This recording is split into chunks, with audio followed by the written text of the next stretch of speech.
Hi there, this is Vivs here. In this video, we are going to talk about an operator called the ternary operator. Let's take a look at its expression. If some condition is true, then the first value is assigned to result.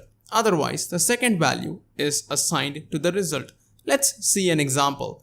The ternary operator is a shortcut for your if-else statement. Notice here, marks greater than equals to 90 is our condition. If this condition is true, which of course is true in our case where marks is 91, then the value of grade will be A. Otherwise, the value of grade will be B. Notice how simply we have written the if-else condition and reduced everything to a single line. And that's the beauty of the ternary operator.